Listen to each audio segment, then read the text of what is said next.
সময় একটা কথা বলবো।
Good morning welcome back to our channel in a brand new blog आमी अभि और आपनारा देखছেন আমার চ্যানেল অভিদিতি ক্রিয়েশন।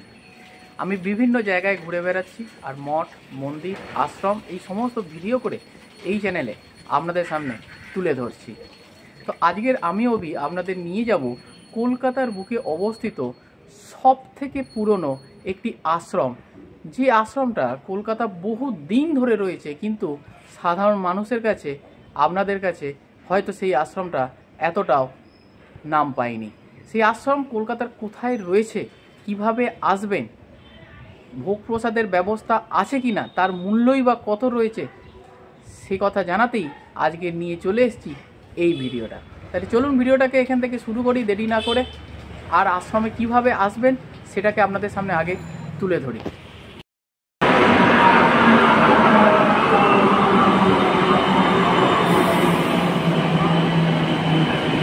এই আশ্রমে আসার সবথেকে সহজ উপায় হলো তোমরা তোমাদের সুবিধে মতো মেট্রো স্টেশন থেকে মেট্রো ধরে নাও আর নেমে পড়ো হচ্ছে গীতাঞ্জলি স্টেশনে। এই গীতাঞ্জলি স্টেশনের বাইরে এখন আমি দাঁড়িয়ে রয়েছি, যেটা হচ্ছে নাকতলা এরিয়ার জন্য। তো এই গীতাঞ্জলি স্টেশনের বাইরে বেরোলেই তোমরা দেখো এখানে এরকম রিক্সা স্ট্যান্ড তোমরা দেখতে পাবে। এই যে রিক্সাগুলো আসছে ঠিক 1 থেকে 2 মিনিট সামনের দিকে এগোলেই এনাদের একটা স্ট্যান্ড রয়েছে। এই স্ট্যান্ড থেকে আমি আজকের এই রিক্সায় চেপে পড়েছিলাম। রিক্সাতে যেতে আমাদের সময় লাগলো ওই 5 থেকে 6 মিনিট, আর ভাড়া লাগলো জনপ্রতি হচ্ছে 18 টাকা করে। তো ফাইনালি আমরা এসে পৌঁছে গেছি আজকের আমাদের গন্তব্যস্থল এই শ্রীগুরু সংঘ, যেটা কলকাতার নাকতলা এরিয়াতে অবস্থিত। তো এই হলো মেন প্রবেশদ্বার। তো চলো এবারে তোমাদের মেন প্রবেশদ্বারের ভেতরে নিয়ে গিয়ে পুরো আশ্রমটা ঘুরে দেখাই। তোমাদের এবার দেখিয়ে দিই, এই হচ্ছে মেন গেট। আমরা এই গেট দিয়ে ভেতরে ঢুকে আসলাম।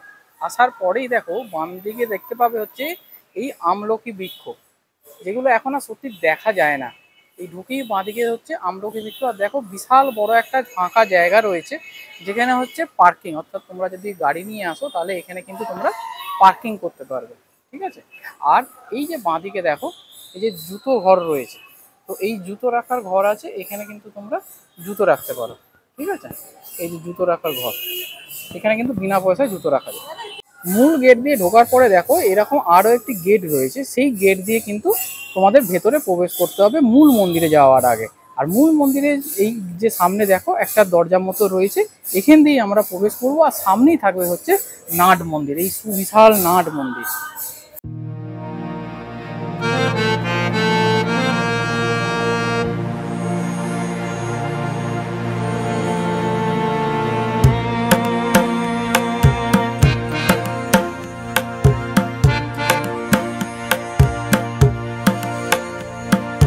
এখন আমরা দাঁড়িয়ে রয়েছি এই শ্রীগুরু সংঘে নাট মন্দিরে। আর এই নাট মন্দিরটা কি সুবিশাল দেখুন, আর সবথেকে বড় কথা এর সিলিংয়ের ডিজাইনটা এত সুন্দর ডিজাইন, মানে বলে বর্ণনা করা হয়তো কোনোভাবেই সম্ভব নয়। আর যাতে যারা দর্শনার্থীরা আসবেন তাদের কোনো কষ্ট না হয়, সেই জন্য এই সিলিংয়ে দেখুন প্রচুর ফ্যানের আয়োজন করা হয়েছে। এবং এত বড় জায়গা এবং চারিদিকটা পুরো খোলা, এমনিতেই প্রচুর কিন্তু হাওয়া দিচ্ছিল এর ভেতরে। আর সিলিংয়ের ডিজাইন এবং তার সাথে এখানে দেখুন উপরের টোটালটা হচ্ছে কিন্তু একটা ফ্লোর তৈরি করা আছে, কতকটা বারান্দার মতো। আর নিচে দেখুন দর্শনার্থীরা বসে রয়েছে, কি অপূর্ব সুন্দর দেখতে লাগছে। আর মাঝখানে রয়েছে ঝাড়বাতিগুলো। এবারে আপনাদের একটা জিনিস দেখাই, দেখুন এই যে উপরের যে ফ্লোর, যে বারান্দা টাইপ রয়েছে, এইখানে দেখুন লেখা রয়েছে হরে কৃষ্ণ হরে কৃষ্ণ হরে কৃষ্ণ হরে রাম।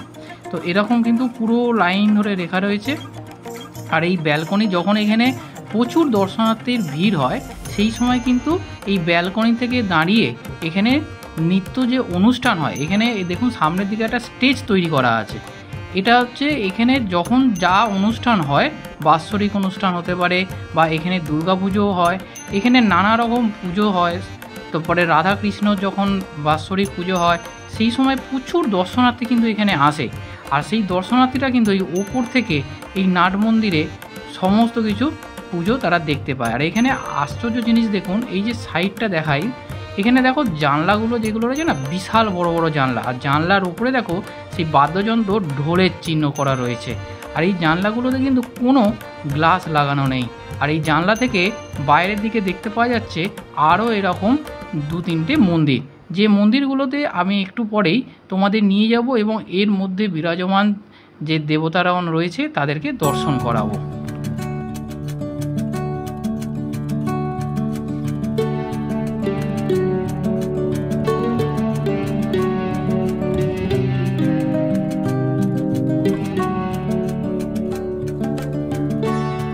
আচ্ছা, এবারে তোমাদের দেখিয়ে রাখি, যারা এখানে এসে পুজো দেবে সেই পুজো সামগ্রী কিন্তু তোমাদের বাইরে থেকে নিয়ে আসার কোনো দরকার নেই।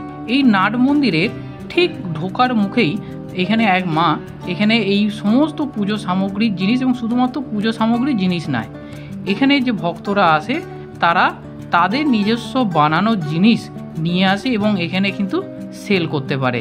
এখানে দেখো সবই কিন্তু হাতের তৈরি জিনিস এখানে রয়েছে, গামছা থেকে আরম্ভ করে ব্যাগ থেকে আরম্ভ করে, এবং সব থেকে বড় কথা এগুলো হচ্ছে রিউজ মেটেরিয়াল।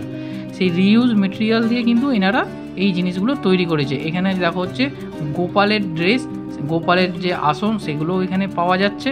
এবং এখানে ধূপ বাতি দিয়ে যখন তোমরা ঠাকুরকে দেখাবে সেই ধূপবাতির ব্যবস্থাও কিন্তু এখানেই রয়েছে। এই যে ধূপগুলো বলছিলাম, এই ধূপগুলো কিন্তু তোমরা এখান থেকে সংগ্রহ করে নিতে পারো। তো চলো এবারে তোমাদের এই নাট মন্দির থেকে আমরা বাইরে বেরোলাম। বেরিয়ে এই যে ডান দিকে দেখো যে মন্দিরটা তোমাদের আগে দেখাচ্ছিলাম সেই মন্দিরে। তো চলো এবারে এই মন্দিরের ভেতরে আমরা যাই, আর মন্দিরে কি কি দেবতাগণ রয়েছে সেগুলো তোমাদের সামনে তুলে ধরার চেষ্টা করছি। তো চলো মন্দিরের ভেতরে যাই। মন্দিরের ভেতরে প্রথমেই দেখো বাইরেটা এত সুন্দর করে কারুকার্য করা রয়েছে, আহা সত্যি দুর্দান্ত। আর বাইরে রয়েছে বিষ্ণুর দ্বার রক্ষক। এই মূর্তিটা এত সুন্দরভাবে এখানে নিপুণভাবে তৈরি করা হয়েছে না, খুব ভালো লাগছে দেখে। আর ভেতরে অবস্থান করছেন শ্রীকৃষ্ণ এবং রাধা।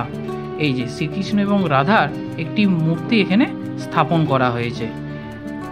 আর প্রত্যেক দিন এখানে দুপুর 11:30টার পর থেকে নিত্য পূজা চালু হয়ে যায় এবং একই বেদিতে অবস্থান করছেন দুর্গাপ্রসন্ন পরমহংসদেব, যিনি এই আশ্রমের প্রকৃত প্রতিষ্ঠাতাও বলা চলে। তাহলে চলুন এনার সম্বন্ধে একটু জেনে নেওয়া যাক। ভারতের আধ্যাত্ম সাধনার ইতিহাসে তিনি ছিলেন এক উজ্জ্বল জ্যোতিষ্ক। বাংলাদেশের বরিশাল জেলার রাজপুরে তিনি জন্মগ্রহণ করেন। বাবার নাম ছিলেন উমাচরণ চক্রবর্তী এবং মাতা ছিলেন চিন্তামণি দেবী। দুর্গাপ্রসন্ন পরমহংসদেব ছিলেন তার মা বাবার দ্বিতীয় সন্তান। কথিত আছে কাশীতে গিয়ে বিশ্বনাথের তপস্যার পর দুর্গাপ্রসন্ন পরমহংসদেবের জন্ম হয়েছিল। তার জন্মের দিনটি ছিল রাস পূর্ণিমা। তিনি কুমিল্লার মেহের কালী মন্দিরে পঞ্চমুণ্ডির আসনে বসে সাধনা করেন। তার বাবাও ছিলেন কালী সাধক। কথিত আছে কুমিল্লার ওই মেহের কালী মন্দিরেই দেবী কালীর দর্শন পেয়েছিলেন এই দুর্গাপ্রসন্ন পরমহংসদেব। ছোট থেকেই তিনি গরিব ও দুঃখীদের প্রতি বিশেষ নজর দিতেন। বাবার কাছ থেকে তিনি আয়ুর্বেদিক ঔষধ তৈরি এবং মন্ত্রের সাহায্যে রোগ সারানোর কায়দাও শিখেছিলেন। সদ্গুরু হিসাবে পেয়েছিলেন নিগমানন্দ পরমহংসকে। সব সাধনাতেই তিনি সিদ্ধি লাভ করেছিলেন। দেশভাগের সময় 1947 সালে তিনি কলকাতায় চলে এসেছিলেন। আর জীবন কল্যাণের জন্য 1352 বঙ্গাব্দে 13ই ভাদ্র তিনি শ্রীগুরু সংঘ প্রতিষ্ঠা করেন। পঞ্চশূন্য পাপ ও অন্ন কষ্ট দূর করার জন্য তিনি 1354 বঙ্গাব্দে মঙ্গল ঘটের প্রবর্তন করেন। 1357 বঙ্গাব্দে পলাশীতে তৈরি করেন শ্রীগুরু সংঘ ব্রহ্মচর্যাশ্রম, পরে যার নামকরণ করা হয় শ্রী শ্রী গিরিধারী আশ্রম। 1360 বঙ্গাব্দে কাশীধামে কালিকানন্দ পরমহংসদেব ও অন্যান্য সাধকরাও মিলে দুর্গাপ্রসন্নকে পরমহংস উপাধি দান করেছিলেন। সালটা 1367 বঙ্গাব্দে নাকতলায় তৈরি হয় দুর্গাপ্রসন্ন পরমহংসদেবের কেন্দ্রীয় আশ্রম। এছাড়াও ভুবনেশ্বর, কাশী, বৃন্দাবন, হরিদ্বার, পুরীতে রয়েছে এনাদের শাখা।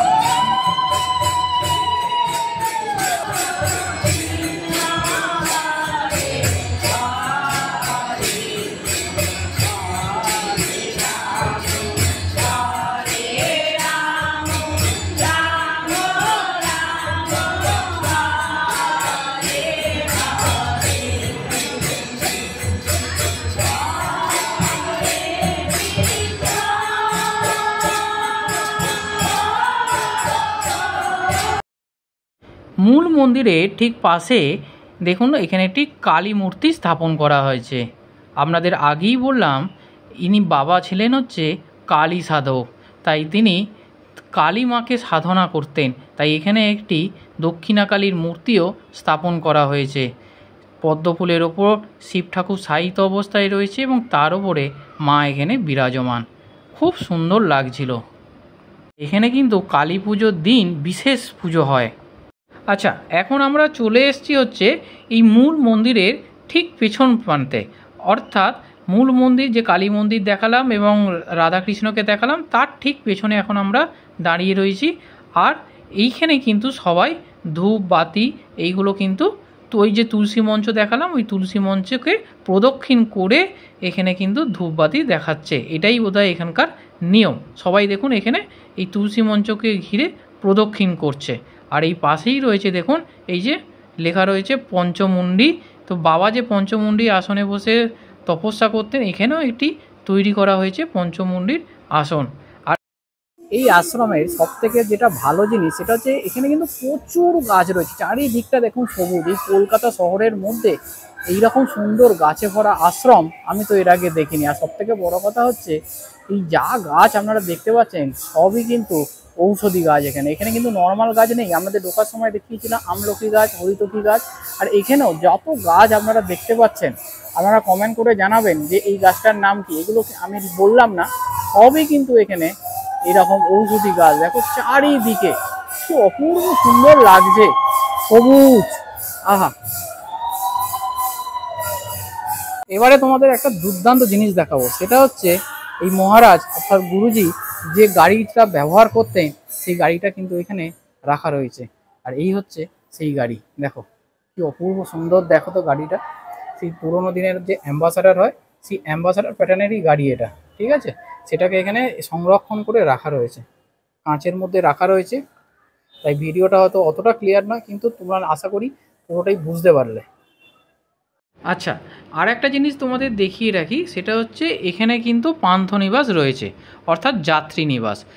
কিন্তু এখানে একটা কথা বলে রাখি, যারা এই দুর্গাপ্রসন্ন পরমহংসদেব অর্থাৎ বাবার দীক্ষায় দীক্ষিত অর্থাৎ শ্রীগুরু সংঘের সাথে যারা জড়িত তারাই কিন্তু এই আশ্রমে এসে থাকতে পারবেন। আমার তোমার মতো সাধারণ মানুষ অর্থাৎ আমি যেরকম দীক্ষিত নই তাদের জন্য কিন্তু এখনও অবধি এখানে এসে রাত্রিবাসের কোনো নিয়ম নেই, অর্থাৎ শ্রীগুরু সংঘের কিন্তু দীক্ষিত তোমাকে হতে হবে। আর তার ঠিক পাশেই রয়েছে একটি ছোট্ট দোকান, যেখান থেকে তোমরা বাবার মূর্তি, ফটো, বাবার বই, তার সম্বন্ধে সমস্ত কিছু জিনিস এখান থেকে তোমরা সংগ্রহ করে নিতে পারো। এই টাইমিংটা হচ্ছে সকাল 9টা থেকে। যে বৃক্ষটা তোমাদের সামনে আমি তুলে ধরছি এটা হচ্ছে অশোক বৃক্ষ, ঠিক আছে। দেখো এই যে লেখা রয়েছে অশোক বৃক্ষ, যেখানে বরিশালের রাজপুরে বসে এই অশোক বৃক্ষ মূলের তলাতেই গুরুদেব সিদ্ধি লাভ করেছিলেন। আর সেই চারা থেকেই তৈরি করা হয়েছে এই গাছ। সেই গাছের নিচে এখন আমরা দাঁড়িয়ে রয়েছি। এই হচ্ছে সেই গাছ। এখানে একটা দেখাই তোমাদের, দেখো এই যে এখানে একটা ছবি করে বাঁধিয়ে রাখা হয়েছে শ্রী গুরু সংঘ প্রতিষ্ঠাতা যিনি সেই দুর্গাপ্রসন্ন পরমহংসদেবের ব্যবহৃত যে পাদুকা যুগল তার একটি ছবি এখানে রাখা রয়েছে। এখানে কিন্তু সবাই এসে মাথা ছোঁয়াচ্ছে। আচ্ছা, তোমাদের এবারে বেশ কিছু ইনফরমেশান দিয়ে দিই। সেটা হচ্ছে প্রথমেই তোমাদের দেখিয়েছি যারা গাড়ি নিয়ে আসবে তাদের কিন্তু এখানে পার্কিংয়ের ব্যবস্থা আছে। আর এখানে টাইমিংটা একটু বলে দিই, সেটা হচ্ছে সকাল 7টা থেকে দুপুর 11:30 অবধি হচ্ছে এই মন্দির প্রাঙ্গণ বা আশ্রম প্রাঙ্গণ খোলা আছে। আর বিকালে হচ্ছে 3টে থেকে রাত্রির 8টা অবধি হচ্ছে এই প্রাঙ্গণ খোলা আছে। আর এই মন্দিরে কিন্তু ভোগ প্রসাদের সুব্যবস্থা রয়েছে, তবে এখানে ভোগ প্রসাদের জন্য কোনো রকম পয়সা নেওয়া হয় না, অর্থাৎ বিনামূল্যে এখানে কিন্তু ভোগ প্রসাদ প্রদান করা হয় সকল দর্শনার্থী উপলক্ষে। যারা এখানে আসবেন তারা 11:30 থেকে ভোগ প্রসাদ পাবেন। মানে দুর্দান্ত একটা অনুভূতি, একটা শান্তির জায়গা এখানে বিরাজ করছে। আমি আপনাদের কতটা বোঝাতে পারছি জানি না, কিন্তু ভিডিওর মাধ্যমে যদি ভিডিওটা আপনারা পুরো দেখে থাকেন তাহলে বুঝতে পারবেন এত সুন্দর একটা শহরের মধ্যে কোলাহল মানে হীন জায়গা, যেখানে সবুজ চারিদিকে, তার মধ্যেই আশ্রম এবং একটা শান্তির জায়গায় আপনাদের নিয়ে এসেছি। এবং আপনারাও যদি আসেন তাহলে বুঝতে পারবেন যে সত্যি কতটা শান্তি এখানে বিরাজ করছে। চলুন এবারে আপনাদের মূল যে মন্দির, অর্থাৎ যে মন্দিরের মধ্যে এই উজ্জ্বল জ্যোতিষ্ক দুর্গাপ্রসন্ন পরমহংসদেব অবস্থান করছেন সেই মন্দিরের মধ্যে নিয়ে যাই। আর এই হচ্ছে মূল মন্দিরে প্রবেশ করার যে ছোট্ট দ্বার, এখান দিয়েই আপনাদের প্রবেশ করতে হবে। যে নাট মন্দিরটা আপনাদের আগে দেখালাম ঠিক তার উল্টো দিকেই রয়েছে এই মূল মন্দির। আর এর ভেতরে কিন্তু আপনাদের নিরাপত্তা পালন করতে হবে। এত শান্ত এবং এত নিস্তব্ধ জায়গা, মানে সত্যি খুব ভালো লাগছিল, বিশ্বাস করুন। আর এই হচ্ছে ভক্তরা এসে বসে আছেন।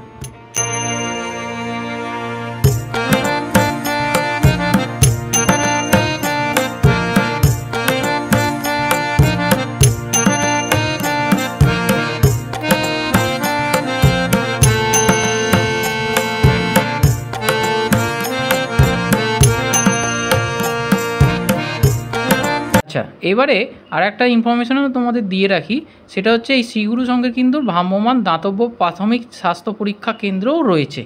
তো তোমাদের এই আশ্রমে এসে তোমরা কিন্তু দাতব্য চিকিৎসাও করাতে পারো, অর্থাৎ বিনামূল্যে যে কোনো রোগের চিকিৎসা, প্রাথমিক চিকিৎসা কিন্তু এখানে হয়ে থাকে। এখানে কোনো কিন্তু হসপিটাল নেই, কিন্তু প্রাথমিক চিকিৎসা প্রত্যেক দিনই হয়ে থাকে। আর ওই যে আগে তোমাদের দেখাচ্ছিলাম যে এখানে এসে যাত্রী নিবাস রয়েছে, সেই যাত্রী নিবাসদের থাকার জায়গা হচ্ছে এইটা।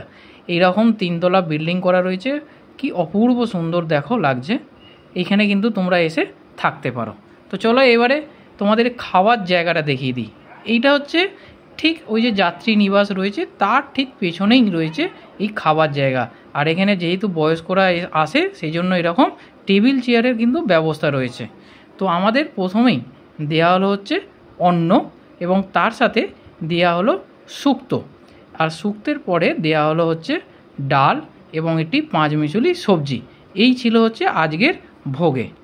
আচ্ছা, এইবারে দেখিয়ে দিই, এই যে ভোগ খেয়ে তোমরা বেরোবে, ঠিক এখান থেকে এই বাইরের দিকে আসলেই ডান দিকে তোমরা দেখতে পাবে একটি কক্ষ, যেখানে হচ্ছে এই দুর্গাপ্রসন্ন পরমহংসদেব যিনি এখানে থাকতেন তার যে বিছানা, সেটির ওপরই তার একটি ফটো রাখা রয়েছে এবং পাশে তার যে লম্বা কেস, সেই কেসটা এখানে কিন্তু সংগ্রহ করে রাখা রয়েছে।